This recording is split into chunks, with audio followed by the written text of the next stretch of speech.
જય નમસ્કાર. અમારી ચેનલમાં ફરીથી એક નવા વિડીયોમાં તમારું સ્વાગત છે.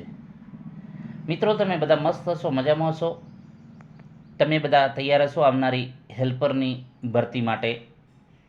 ઘણા તૈયાર થઈ ગયા છે, તૈયારીમાં લાગી ગયા છે.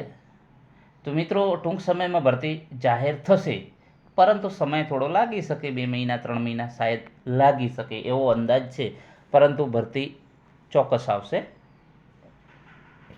મિત્રો, જીએસઆરટીસી હેલ્પર સિલેબસ પ્રમાણે તમામ વિડીયો આપણે બનાવેલા છે. અગાઉ 2024ની જે ભરતી હતી એમાં પણ મેં શરૂઆત કરી હતી. સ્ટાર્ટિંગમાં જ જેવી ભરતી મતલબ કે જાહેર થઈ એના બીજે જ દિવસે વિડીયો ચાલુ કરી દીધા હતા. શાયદ યુટ્યુબમાં પ્રથમ સ્ટાર્ટિંગ ટીઆર એજ્યુકેશન જ કરી હતી હેલ્પર માટે.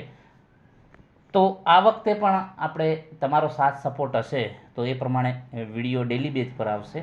ઘણા મિત્રો મેસેજ કરી રહ્યા છે, કેમ સર તમારા વિડીયો નથી આવતા. દોસ્તો, વિડીયો બનાવી છે, પરંતુ એ પ્રમાણે સાથ સહકાર નથી મળતો, તમારો સપોર્ટ નથી મળતો. વિડીયો જોવો છો, લાઇક નથી કરતા. વિડીયો જોવો છો, શેર નથી કરતા. મિત્રો, આપણે વિડીયો બનાવીએ છીએ કોઈકના ભવિષ્ય માટે, કોઈકનું બહેતર ભવિષ્ય બને. કમાવવું હોય તો કમાઈ શકીએ છીએ ઓનલાઈન કોર્સ દ્વારા અથવા તો બુક બનાવીને, પરંતુ એવું નથી કરવું. જે સમય મળ્યો છે તો એ સમય દરમિયાન કોઈકને મદદરૂપ થઈએ. કુદરતે ઘણું પણ આપ્યું છે મને, તો આ જે છે સમય મળે છે તો એ સમય પ્રમાણે તમને મદદ કરવાનો એક આશય છે. હેલ્પરમાં 2024માં પણ આપણે શરૂઆત કરી હતી ફ્રી શિક્ષણ માટેની, કે કોઈ પણ ઘર બેઠા તૈયારી કરી શકે, અને એનું પરિણામ પણ સારું એવું મળ્યું. ઘણા 700+ છોકરાઓ, 750+ વિદ્યાર્થીઓ આપણા વિડીયો જોઈને આજે નોકરી કરી રહ્યા છે. એનો મને આનંદ છે. પૈસા તો મિત્રો આજે છે ને કાલે નથી, પરંતુ તમારું ભવિષ્ય બદલાશે.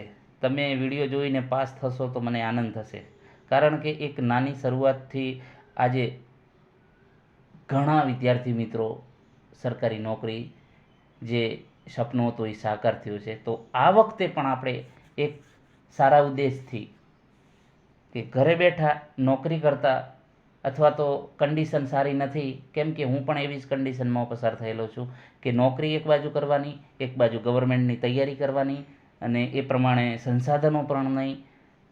તો મેં જે 7-8 વર્ષ સરકારી નોકરી માટેનો સંઘર્ષ કર્યો છે, તો એ સંઘર્ષ તમારે ન કરવો પડે. તમે ઓછા સમયમાં તમે પણ સરકારી નોકરી જે તમારું સપનું છે એ સાકાર કરી શકો. તો એ આશયથી આપણે આ વિડીયો બનાવવાનું સ્ટાર્ટ કર્યું છે, જેથી કરીને બીજા જે જરૂરિયાતમંદ વિદ્યાર્થીઓને મદદરૂપ બની શકીએ.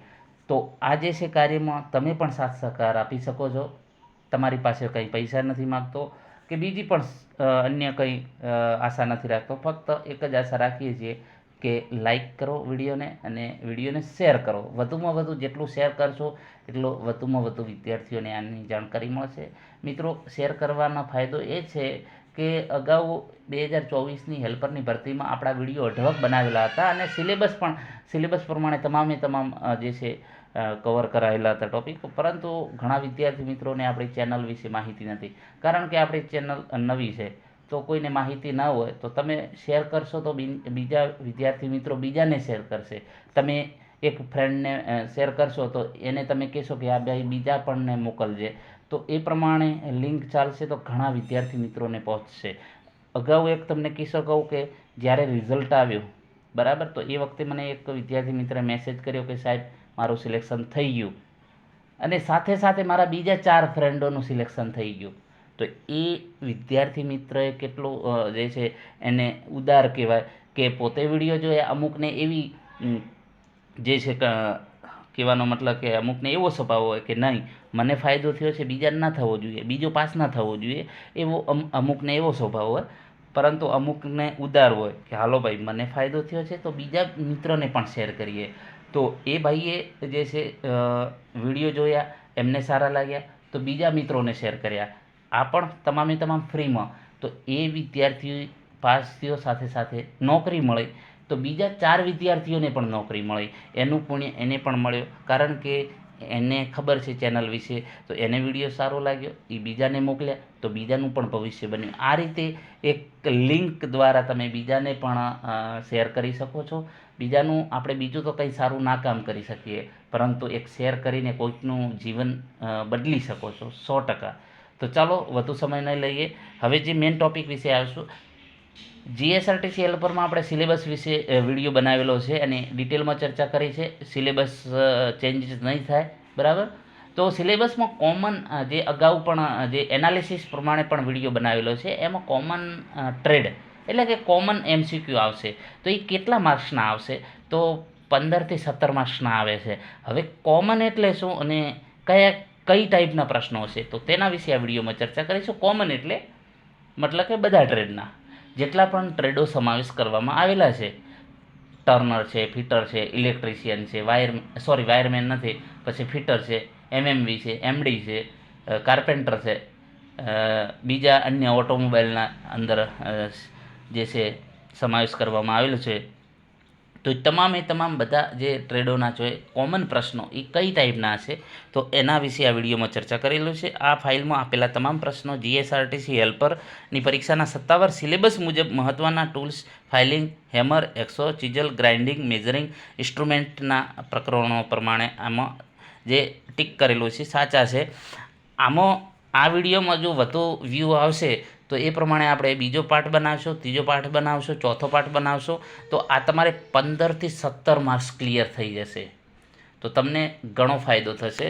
તો ચાલો મિત્રો, હવે કઈ ટાઈપના પ્રશ્નો હશે, તો સેકન્ડ કટ ફાઇલનો સમાવેશ કયા પ્રકારની ફાઇલમાં થાય છે? હવે મિત્રો, આ જે ફાઇલનો જે ચેપ્ટર છે એ ફિટર માટે આવે છે, ને MD માટે આવે છે, ને MMV માટે આવે છે, ને કાર્પેન્ટરમાં આવે છે, ને પ્લમ્બરમાં આવે છે, ને મતલબ કે આઈટીઆઈના જેટલા પણ ટ્રેડો છે આ કોમન પ્રશ્ન છે, દરેકને ફાઇલ ભણવાનું આવે છે હેન્ડ ટૂલ્સ વિશે. તો સેકન્ડ કટ ફાઇલનો સમાવેશ છે જે છે કયા પ્રકારની ફાઇલમાં થાય છે? તો સેકન્ડ કટ જે છે ફાઇલ એક ગ્રેડ, બરાબર. તો એમાં અલગ અલગ ગ્રેડ છે, એની સાઇઝ છે, સેક્શન છે, શેપ પ્રમાણે ફાઇલના પ્રકાર હોય છે. તો એ જે છે સેકન્ડ કટ છે એ ગ્રેડ પ્રમાણેનો એમાં સમાવેશ થાય છે. ડબલ કટ ફાઇલનો ઉપયોગ ખાલી જગ્યા પર ફાઇલિંગ કરવા માટે થાય છે. હાર્ડબોર્ડ, પ્લાસ્ટિક, સ્ટીલ, લાકડું. તો ડબલ કટ ફાઇલનો ઉપયોગ સ્ટીલ માટે એના ફાઇલિંગ કરવા માટે ઉપયોગ થાય છે. રાસ્પ કટ ફાઇલનો ઉપયોગ નીચે પૈકી કયા મટીરિયલમાં થાય છે? Cast iron, brass, cast aluminium, લાકડું. તો રાસ્પ કટ લાકડા માટે થાય છે. આ પ્રશ્ન પૂછાયેલો છે. ફાઇન ફિનિશિંગ આપવા માટે કયા પ્રકારની ફાઇલ વપરાય છે? તો જે ફાઇન એટલે જે છે જે આપણે કહીએ એક પ્રકારનું સ્મૂથ, બરાબર. ફાઇન એટલે આપણે જે ફાઇન કહીએ છીએ સારું, જે ખરબચડું ન હોય. તો ફાઇન ફિનિશિંગ માટે rough file, bastard file, second cut કે સ્મૂથ? તો સ્મૂથ ફાઇલ. એના પછી વાત કરીશું ડ્રિલિંગ કરેલા હોલમાં ફાઇલિંગ કરવા માટે નીચે પૈકી કઈ ફાઇલ વપરાય છે? તો ડ્રિલિંગ કરેલા જે હોલમાં ફાઇલિંગ કરવા માટે નીચે પ્રકારે કઈ ફાઇલ? તો રાઉન્ડ ફાઇલ, બરાબર. હવે આપણે ડાયરેક્ટ જવાબ જ બોલીશું, ખોટો તમારો સમય નહીં વેડફીએ, બરાબર. ઘણા 20 પ્રશ્નો હોય ને 40 પ્રશ્નો હોય ને એમાં 3-3, 4-4 કલાકના વિડીયો હોય, એવું આપણે નહીં કરીએ. આપણે જે ઇમ્પોર્ટન્ટ છે એના વિશે ચર્ચા કરીશું અને ખોટો તમારો સમય નહીં બગાડો. 500 ગ્રામ વજનના હેમરના હાથાની લંબાઈ આશરે કેટલી હોય છે? બરાબર. 500 ગ્રામ વજનના હેમરના જે તો કેટલી હોય છે? 250 mm, 300 mm કે 325? તો ઉપરોક્ત તમામ. રિવેટના શેંકને રિપિંગ જોઈન્ટ કરવા માટે નીચેના પૈકી કઈ હેમરનો ઉપયોગ થાય છે? તો રિવેટના શેંકને રિપિંગ જોઈન્ટ કરવા માટે બોલપેન હેમર વપરાય છે. તો આ પણ મોસ્ટ આઈ પ્રશ્ન છે. સ્લેજ હેમરના હાથાની લંબાઈ આશરે કેટલી હોય છે? તો સ્લેજ હેમર મતલબ કે ઉદાહરણ તરીકે 3.5 kg અંદાજે. તો એની કેટલી હોય છે લંબાઈ? તો આશરે 60 થી 90 સેન્ટીમીટર. ખાલી જગ્યાએ જનરલ પર્પઝ હેમર છે, તો બોલપેન હેમર જે છે જનરલ પર્પઝ હેમર છે. આ પણ પરીક્ષામાં પ્રશ્ન પૂછાય એવા છે અને આ જે છે 16 થી 17 માર્ક્સનું પૂછાય છે.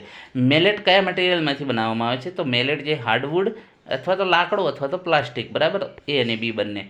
હેમરને હેન્ડલ સાથે ફિટ કરવા માટે શું વપરાય છે? તો હેમરને હેન્ડલ સાથે ફિટ કરવા માટે ફાચર અથવા તો વેજ, બરાબર, એ વપરાય છે. સાધારણ વપરાશ માટે કઈ લંબાઈની એક્સો વપરાય છે? તો તો સાધારણ વપરાશ માટે આપણે જનરલી 250 mm સાઇઝની વાપરીએ છીએ. એક્સો બ્લેડના ટીથ ઘાટ વિનાના કેમ બને છે, એટલે કે બુઠ્ઠા કેમ થઈ જાય છે? તો એમાં શું હોય છે, કુલન્ટ વાપરવામાં ન આવે તો પ્રેશર તેમજ વધારે ઝડપથી એક્સો ચલાવો, રિટર્ન સ્ટ્રોક દરમિયાન પ્રેશર હળવું ન કરવું, તો ઉપરોક્ત તમામ. બરાબર. એના પછી વાત કરીશું પાતળી ટ્યુબને કાપવા માટે એક્સો બ્લેડની કઈ પીચ સૌથી યોગ્ય કહેવાય? તો પાતળી ટ્યુબને કાપવા માટે એક્સો બ્લેડની 0.8 mmની જે છે એ યોગ્ય ગણાય. સોલિડ બાર કટિંગ કરવા માટે એક્સો બ્લેડની કઈ પીચ સૌથી યોગ્ય ગણાય? તો સોલિડ બાર કટિંગ કરવા માટે એક્સો બ્લેડની 1.8 mm. તો આ ટાઈપના પ્રશ્ન પણ મિત્રો આવતા હોય છે. આદર્શ એક્સોઈંગ માટે નીચે પૈકી કઈ બાબત છે? તો મટીરિયલ મુજબ બ્લેડની સાઇઝ પસંદ કરવી, વધારે પ્રેશર તથા ઝડપથી એક્સોઈંગ ન કરવું, એક્સોઈંગ દરમિયાન ફોરવર્ડ દિશામાં પ્રેશર આપવું અને રિટર્ન દરમિયાન પ્રેશર રિલીઝ કરવું, તો ઉપરોક્ત તમામ.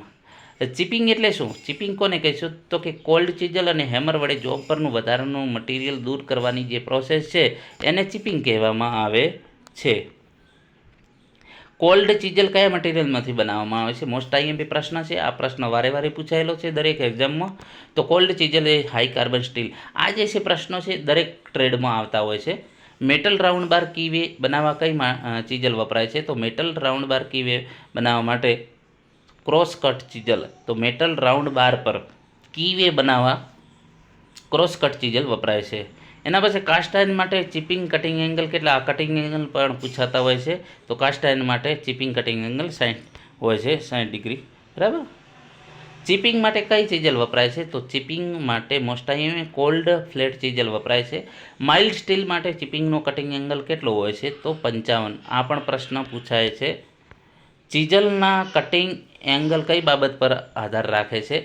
તો ચીજલના જે કટિંગ એંગલ કઈ બાબત પર આધાર રાખે છે? તો ચીજલની ધાતુ અને ચિપિંગની ધાતુ પર આધાર રાખે છે. એ અને બી બંને સાચા જવાબ છે. ગ્રાઇન્ડર મશીન વડે નીચેના પૈકી કયું મટીરિયલ રિમૂવિંગ વર્ક કરી શકાય છે? તો કે ગ્રાઇન્ડર મશીન વડે શેપ અને સાઇઝમાં એક્યુરેટ ન હોય તેવા ફાઇન વર્ક માટે. બરાબર. શેપ અને સાઇઝમાં એક્યુરેટ ન હોય તો તેવા માટે ગ્રાઇન્ડર મશીન વડે જે છે રિમૂવિંગ વર્ક કરી શકાય છે. રિમૂવિંગ એટલે દૂર કરવું. નીચેના પૈકી કયા ટૂલને ગ્રાઇન્ડર વડે રીશાર્પનિંગ કરી શકાય છે? તો કયા ટૂલ વડે? તો ચીજલ, સ્ક્રેપર ને પંચ, ડ્રિલ કે કટિંગ ટૂલ, તો તમામ.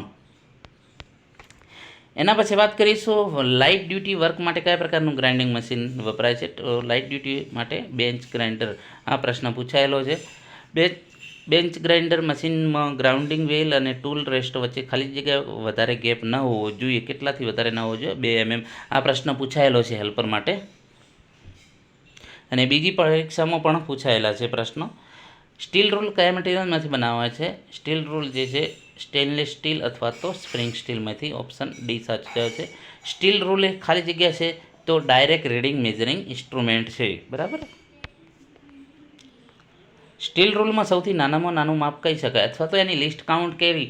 આ પ્રશ્ન પૂછી શકાય છે ને પૂછાયેલો છે. તો જે સ્ટીલ રૂલ આપણે જે વાપરીએ છીએ સામાન્ય જે સ્ટીલની જે ફૂટપટ્ટી હોય છે, આપણે ફૂટપટ્ટી કહીએ, જે નાની હોય છે સ્ટીલની, તો એમાં ઓછામાં ઓછા કયા સુધી આપણે એક્યુરેટ માપ લઈ શકીએ? તો 0.5. બરાબર. અડધા mm સુધી માપ લઈ શકીએ. એન્જિનિયર સ્ટીલ રૂલની સાધારણ લંબાઈ કેટલી હોય છે? તો 150, 600 mm, 300 mm, તો તમામ. એના પછી વાત કરીશું સાધારણ વપરાશની સ્ટીલ રૂલની લંબાઈ અંદાજિત આશરે કેટલી હોય છે? તો 300 mm હોય છે. સાધારણ વપરાશની જે આપણે વાપરીએ છીએ તે 300 mm. ટ્રાય સ્ક્વેરનો ઉપયોગ ખાલી જગ્યા એંગલ ચેક કરવા માટે, તો 90 એંગલ ચેક કરવા માટે અથવા તો 90 એંગલ ચેક કરવા માટે. સ્ક્રાઇબરનો પોઈન્ટ એંગલ ખાલી જગ્યા હોય છે તો 12 થી 15. આ પરીક્ષામાં પૂછાયેલો પ્રશ્ન છે, ઘણી પરીક્ષામાં પૂછાયેલો છે. સ્ક્રાઇબર કયા મટીરિયલમાંથી બનાવવામાં આવે છે? High carbon steel. તો આ પણ પ્રશ્ન વારે પૂછાયેલો છે. તો મિત્રો આ જે આઈએમપી પ્રશ્નો છે આવનારી હેલ્પરની પરીક્ષા માટે કોમન પ્રશ્નો, 15 થી 17 માર્ક્સનો તમને ફાયદો થશે. જો વ્યૂ વધારે આવશે, લાઇક સારા આવશે તો બીજા પણ 4 થી 5 વિડીયો બની શકે એટલા પ્રશ્નો છે. તો તમારે 15 થી 17 માર્ક્સ ક્લિયર થઈ જશે જો લાઇક અને શેર વધુ હશે અને વ્યૂ સારા હશે તો આપણે બીજો ભાગ બનાવીશું. આભાર.